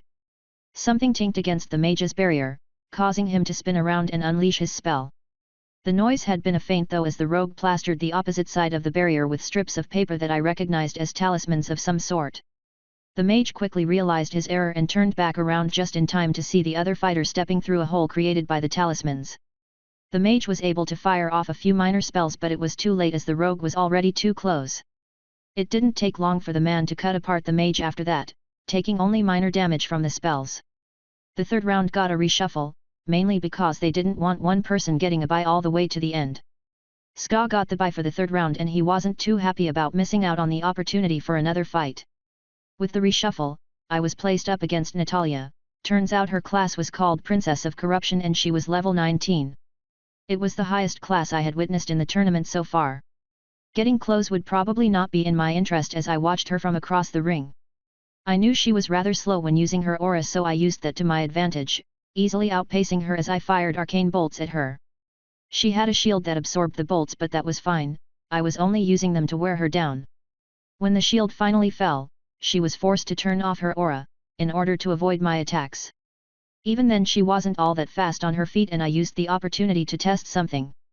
I overcharged Orb of Darkness and left it floating in the air as I rushed away. She avoided the obvious trap by skirting around and coming after me. As soon as the spell was out of her line of sight, I commanded it to fly at her. Once the spell movement was activated, I couldn't change its direction, but it didn't matter. I had estimated her position accurately and the ball smashed against her back, sending her stumbling forward. Curse of Sloth applied. Target suffers -4 agility due to overcharge. I could hear the woman curse as she slowly got to her feet. If I had to guess, her agility was now below 10. From then it was easy as I pelted her with ranged spells while dodging the few she threw my way. I could have ended the round by using Energy Lance or Annihilator Sphere, but I chose not to play those cards. She did manage to hit me once with a green ray that made me feel sick to my stomach. It bypassed my armor shield, but the inherent magic resistance of my armor absorbed most of the spell. It was probably good that it had, if not I would probably be doubled over, unable to keep the contents of my stomach in. She wasn't too happy about losing, but at least she shook my hand. It's been some time since I have been beaten so thoroughly. Maybe you have what it takes to knock Hagar off his pedestal, she said with a wink. She was an attractive woman, but she gave off the feeling of a spider, waiting to pounce on unsuspecting prey, and I shuddered at the implied wink. The third round ended day 1 of the tournament and the participants were allowed to return to private rooms for the evening. Only 14 participants remained out of the original 100. You were allowed to mingle with the other participants if you chose to do so, but most kept to their quarters. Ska did come over to grumble about missing out on a fight. I would have offered to spar with him, but any fighting outside of the arena was prohibited, or you would be disqualified. I did use the time to inspect his claws and fix any damage to the runes that had occurred. It was something that needed to be done about once a month, but if there was a large amount of fighting, I did it more often. Ska fell asleep while I was working and I was tempted to slap him awake and send him back to his room, but I left him to sleep. I wasn't able to sleep anyway, seeing as I was in an unfamiliar room surrounded by potentially deadly people.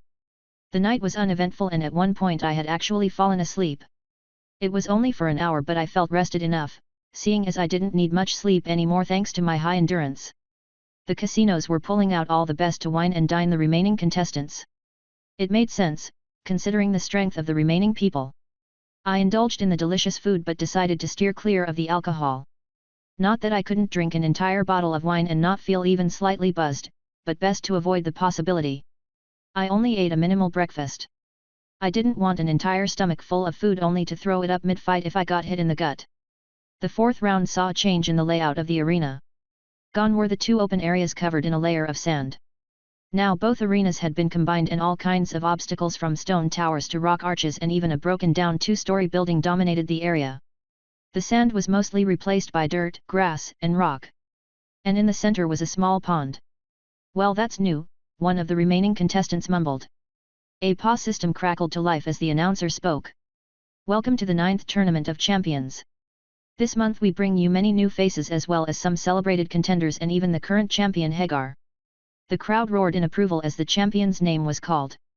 "For this month we have decided to change up the arena for the final matches. As you can see below, the terrain is diverse, allowing for the contestants to utilize whatever they see to their advantage. In order to spectate all of the action, we have managed to restore a number of cameras as well as the jumbo screens." The crowd roared again as 4 massive screens unfolded from the tall roof. "We expect this month's tournament to be spectacular. Our sponsors would like to remind you to please enjoy the show. Without further ado, let the first match begin." While I was able to watch the screens fold down, the displays were not visible from our location within the exterior of the arena. It also made it nearly impossible to see the fights anymore due to the obstructions. The promoters definitely knew what they were doing. Hyping up the show while also making it more unpredictable. The remaining contestants were also ushered into private waiting areas. So you didn't even know where they would come out from. Sure, it gave the stealthy types a considerable advantage, but that was fine. I had a few advantages of my own to employ. I was only able to follow the first fight by tracking the sounds of combat and explosions of magic. Going by the cheers of the crowd, it was a wild match. There was no announcement of who won the first match, but I could tell by the chanting who was up next. "Hagar! Hagar! Hagar!" It just kept increasing in volume until it drowned out any other noise. That was until there was a deafening boom followed by a ton of debris falling from the sky. There was no doubt who won that match, and it had been a quick one. The crowd continued their chant for Hagar. Chapter 150, Tournament Part 3. Ska ignored the noise from the mass of people as he flitted through the trees and tall grass that had replaced the open sand from the previous day. This was his element and he already knew where his opponent was thanks to Hunter's scent. The mage was sitting in the center of a burned-out ring of grass with short flames surrounding him as he was preparing a spell. Ska growled quietly in annoyance as a portal opened and a fire elemental stepped through. Fire was not Ska's favorite thing to deal with. Looking around, he spotted a fist-sized rock. He picked it up, testing the weight before he hurled it with impressive speed and accuracy at the back of the mage's head. The flame circle flared up to intercept the attack, but the rock didn't care. It flew through the barrier, clipping the mage on the ear as he turned to see what the barrier had intercepted. Ska could see blood pour from the wound before he dashed back into the forest, the elemental hot on his trail. It was foolish for the mage to assign his elemental to track Ska down. He simply circled around and repeated the process, hitting the man in the leg with another rock. The third attempt was a failure as the man dived aside and threw a fireball at where the rock had come from. But Ska was already gone. Eventually, the man's rings of fire faded away and he was forced to look for another place to hide while his elemental pursued Ska. The elemental was quick, but Ska was quicker, easily outpacing the summoned creature and blindsiding the surprised mage. A wave of fire scorched Ska as he leaped toward his target, but he didn't let the pain stop him as his bulk knocked the man to the ground while Ska savaged him. That just might have been the most savage fight I have seen yet. And the speed of this outworlder is beyond impressive, Charles Lamont remarked. Yeah, it goes beyond what I witnessed on the street a few days ago. I hate to admit it, but I think he is quite a bit faster than I am, the Don grumped. Oh, tier 2 then? We will watch him with interest. How about the other man? The Don shrugged. Mildy impressive, but I feel he is hiding most of his strength. You saw what he did to Henrik. I haven't seen him let loose on anyone like that. And he toyed with Natalia, making it an easy win for him. It does seem that way. It's too bad only one will have a chance at Hagar, assuming they can make it through the next rounds. I did get to see flashes of Ska's battle, too bad outside buffs weren't allowed, so Ska was a bit slower than usual. Still, it didn't seem to matter much as I caught him taking down the mage in an open rocky area, visible from my vantage. Ska was even more vicious than I had remembered. His work with the marshal had definitely helped him grow as a combatant. There was one more match between an ice mage and a beast summoner before I was up. I only knew this due to the chill that permeated the air and the cry of animals as they raced around the arena trying to kill their target. Then my time came. My gate swung open and I rushed out, checking the nearby entryways. All were closed, so my target was not among them. I used my mobility to quickly cross the arena and climbed the broken building in the center. I scanned around but was unable to locate my target. I could certainly cheat and use Reaper as I had seen the faces of all the contestants, but I chose not to. I did activate my tattoo though and spotted a flash of movement racing up the building toward me. It was the stealth user that had penetrated the mage's shield with talismans. I pretended to not see the fighter as I readied a spell. He landed on top of the wall and jumped toward me. I tipped back off the wall and released boiling oil right at the man's face. He was quick though, ducking to the side and only getting hit by part of the attack on his shoulder. I heard him hiss in pain as my wings sprouted from my back, slowing my descent and allowing me to fire off an arcane bolt. The bolt wasn't aimed at the man, but the broken wall he had been standing on. It gave way, causing the man to go tumbling off the building. The man rolled with the fall, but he was slow to get up as I landed near him. I didn't give him time to disappear as I struck with a sweeping kick. I felt a sharp pain as the man grunted from my attack. Blood soaked my leg where he had stabbed down with his dagger moments before my attack landed. I stumbled back a bit while using Rejuvenate to heal the wound. The man used my injury to disappear from view. I scanned the area around me and spotted him running off into a cluster of rocky towers. I knew what he was doing. He was going to use the tight confines to get the drop on me. It might work against most people, but as I neared, I used Disruption to topple the pillars in front of me. It didn't take long for the man to realize his gambit failed as he shot toward me from on top of one of the stone pillars. I lifted my arm to block the dual overhand strike. There was a clank as his blade skittered off my fake arm, surprising the man. I quickly followed up with an elbow to the man's face, breaking his nose and causing him to stumble back. His face was already rotting away from corrupting touch. But the man was tenacious, fighting off the pain and trying to cut me open like a fish. Clinging spray put an end to his ability to escape and I finished the fight off with an overcharged frost wave. The man was still shivering as he shook my hand. Good match. I had been prepared for another betrayal, a sad fact of my life, but the man seemed genuinely happy he lost. I didn't get to witness much of the final matches of the fourth round. Most happened near the opposite end of the arena and there were just too many obstacles blocking my view. That left 8 people for the 5th round. Both Ska and I were among the 8, giving us a decent shot at taking the tournament thanks to us not being paired against each other. Other than Hagar, I had no clue who else had moved to the next round. There was a short intermission where the contestants could drink, eat, or use the facilities. When a bell dinged I heard my name called. It seems I was the first match in round 5. My opponent was a woman wearing dark blue robes that trailed a mist of freezing air behind her. So she had beaten the Beastmaster. The woman slowly approached and anything within 10 feet of her froze solid.